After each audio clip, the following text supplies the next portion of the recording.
حضرت مغیرہ بن شعبہ کی آخری سفارت جو ایرانیوں کی جانب روانہ کی گئی تھی، اس کے واپس ہوتے ہی رستم نے اپنی فوج کو تیاری کا حکم دے دیا۔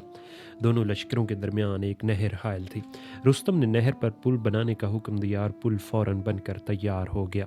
اگلے دن صبح رستم نے حضرت سعد کے پاس پیغام بھیجا کہ تم نہر کے اس طرف آ کر لڑو گے یا ہم کو نہر کے اس طرف آنا چاہیے۔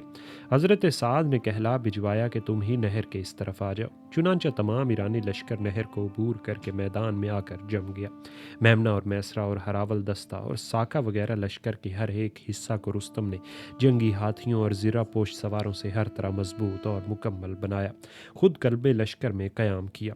یہ ایرانی لشکر جو زیادہ سے زیادہ 30,000 کے اسلامی لشکر کے مقابلے میں آمادہ جنگ ہوا، 2.25 لاکھ سے زیادہ اور ہر طرح اسلامی لشکر کی نسبت سامان حرب سے مسلح تھا۔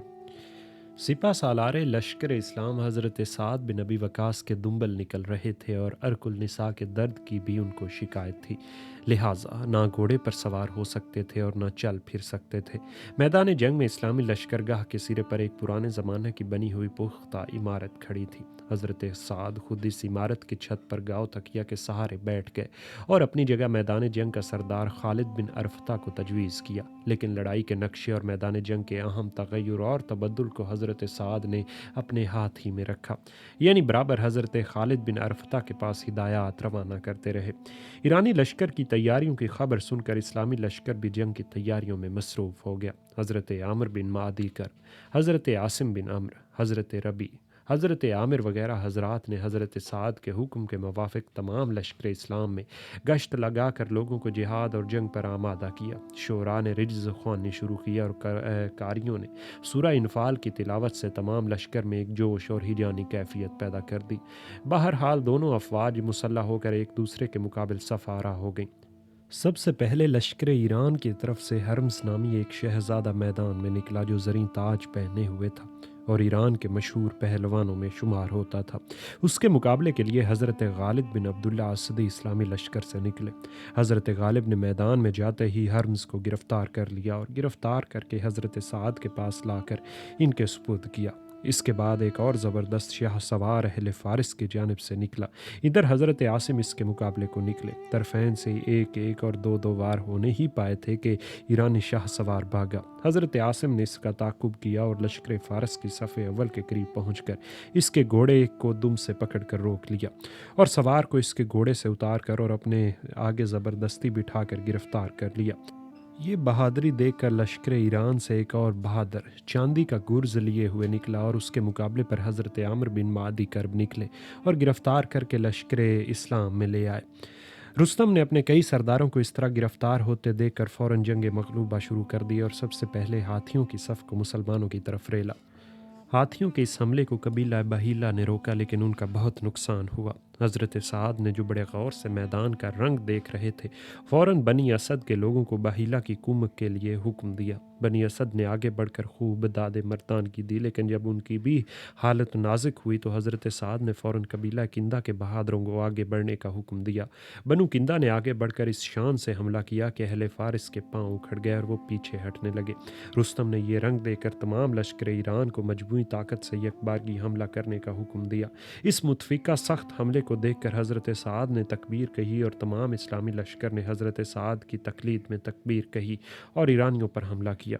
گویا دو سمندر ایک دوسرے پر امڈ آئے یا دو پہاڑ ایک دوسرے سے ٹکرائے۔ فریقین کی افواج ایک دوسرے میں خلط مرت ہو گئیں۔ اس حالت میں ایرانیوں کی جنگی ہاتھیوں نے اسلامی لشکر کو سخت نقصان پہنچانا شروع کیا۔ حضرت سعد نے فوراً تیر اندازوں کو حکم دیا کہ ہاتھیوں پر اور ہاتھیوں کے سواروں پر تیر اندازی کرو۔ حضرت عاصم نے نیزہ لے کر ہاتھیوں پر حملہ کیا اور ان کی تقلید میں دوسرے بہادروں نے بھی ہاتھیوں کی سونڈوں پر تلواروں اور نیزوں سے زخم پہنچانے شروع کیے۔ تیر اندازوں نے ایسے تیر برسائے کہ فیل نشینوں کی جوابی تیر اندازی کی مہلت ہی نہ ملی۔ نتیجہ یہ ہوا کہ ہاتھی پیچھے ہٹے اور بہادروں کے لیے میدان میں شمشیر زنی کے جوہر دکھانے کے موقع ملے۔ صبح سے شام تک میدان کارزار گرم رہا۔ رات کی تاریکی نے لڑائی کو کل کے لیے ملتوی کر دیا۔ یہ دوشنبہ کا روز اور محرم سن 14 ہجری کا واقعہ ہے۔ اگلے روز صبح بعد نماز فجر حضرت سعد بن ابی وقاص نے سب سے پہلے کل کے شہداء کو قادسیہ کے مشرق کی جانب دفن کروایا۔ کل کے شہداء کی تعداد 500 تھی۔ زخمیوں کی مرہم پٹی کا سامان رات ہی کو کر دیا گیا تھا۔ شہداء کے دفن سے فارغ ہو کر اسلامی لشکر نے اپنی صفیں مرتب کی۔ ایرانی بھی میدان میں آ ڈٹے۔ ابھی لڑائی شروع نہیں ہوئی تھی کہ ملک شام سے روانہ کیے ہوئے لشکر کے قریب پہنچنے کی خبر ملی۔ ملک شام سے حضرت ابو عبیدہ بن جراح نے حضرت ہاشم بن عتبہ کی سرداری میں لشکر عراق کو واپس بھیجا تھا۔ اس لشکر کے مقدمۃ الجیش پر حضرت قعقاع بن عمرو افسر تھے اور وہ 1000 کا مقدمۃ الجیش لیے ہوئے سب سے قبل قادسیہ پہنچے اور حضرت سعد کو بڑے لشکر کے پہنچنے کی خبر سنا کر خود اجازت لے کر میدان میں نکلے اور مبارزت طلب کی۔ ان کے مقابلے پر بہمن جادوی آیا۔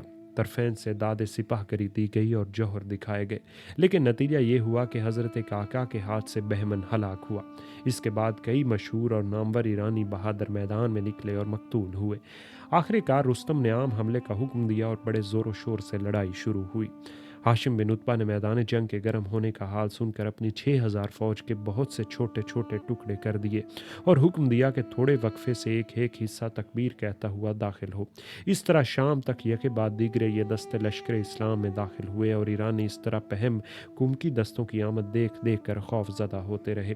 آج بھی ہاتھیوں کے لشکر اسلام کے لیے بہت سخت تھا، لیکن مسلمانوں نے ایک نئی تدبیر کی کہ اونٹوں پر بڑی بڑی جھولیں ڈال دیں اور وہ بھی ہاتھیوں کی طرح مہیب نظر آتے اور ایرانیوں کے گھوڑے ان کو دیکھ کر بدکنے لگے۔ جس قدر ہاتھیوں سے اسلامی لشکر کا نقصان ہوا تھا، اسی قدر ایرانی لشکر کو ان مصنوعی ہاتھیوں سے نقصان اٹھانا پڑا۔ آج حضرت قعقاع نے بہت سے ایرانی سردار اور مشہور شاہ سوار قتل کیے۔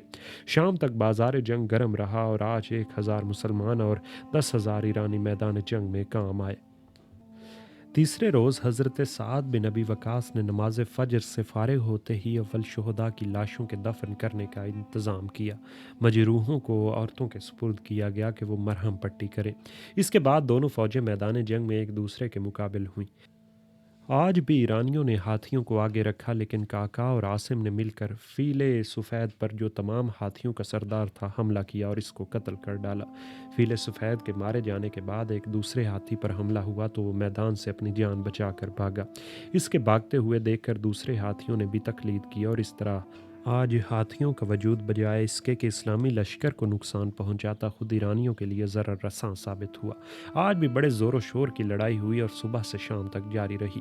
غروب آفتاب کے بعد تھوڑی دیر کے لیے دونوں افواج ایک دوسرے سے جدا ہوئیں اور پھر فوراً مستعد ہو کر ایک دوسرے کے مقابل صف آرا ہوئیں۔ مغرب کے وقت سے شروع ہو کر صبح تک لڑائی جاری رہی اور تمام رات لڑائی کا شور و غل اور ہنگامہ برپا رہا۔ نہ پوری کیفیت حضرت سعد کو معلوم ہو سکتی تھی اور نہ رستم کو۔ غرض یہ رات بھی ایک عجیب قسم کی رات تھی۔ سپہ سالار اسلام حضرت سعد رات بھر دعا میں مصروف رہے۔ آدھی رات کے بعد انہوں نے میدان جنگ کے شور و غل میں حضرت قعقاع کی آواز سنی کہ وہ اپنے لوگوں کو کہہ رہے ہیں کہ سب سمٹ کر کلب پر حملہ کرو اور رستم کو گرفتار کر لو۔ اس آواز نے نہ صرف حضرت سعد کو تسکین دی بلکہ تمام مسلمانوں میں اثر نو طاقت پیدا کر دی۔ تمام رات اور تمام دن لڑائی لڑتے ہوئے غازیان اسلام تھک کر چور چور ہو گئے تھے، مگر اب پھر ہر قبیلہ کے سردار نے اپنی اپنی قوم کو مقابلے کے لیے پرانگیختہ کیا۔ بڑے زور و شور سے تلوار چلنے لگی۔ حضرت قعقاع کی رکابی فوج لڑتے ہوئے اس مقام تک پہنچ گئی جہاں رستم ایک تخت زریں پر بیٹھا ہوا اپنی فوج کو لڑا رہا تھا اور حصہ فوج کو احکام دے رہا تھا۔ اسلامی حملہ آوروں کے قریب پہنچنے پر رستم خود تخت سے اتر کر لڑنے لگا۔ جب زخمی ہوا تو پیٹھ پھیر کر بھاگا۔ حضرت ہلال بن علقمہ نے بڑھ کر بھاگتے ہوئے پر برچھے کا وار کیا جس سے اس کی کمر ٹوٹ گئی اور نہر میں گر پڑا۔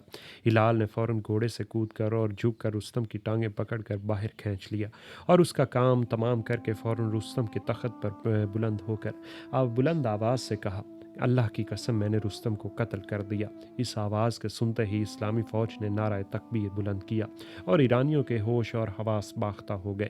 ایرانی میدان سے بھاگے۔ لشکر ایران میں سواروں کی تعداد 30,000 تھی، جن میں سے بمشکل 30 سوار بھاگ کر اپنی جان بچا سکے، باقی سب میدان جنگ میں مارے گئے۔ حضرت زرار بن الخطاب نے درفش کاویان ایرانیوں کے مشہور جھنڈے پر قبضہ کر لیا، جس کے عوض انہوں نے 30,000 دینار لیے، حالانکہ وہ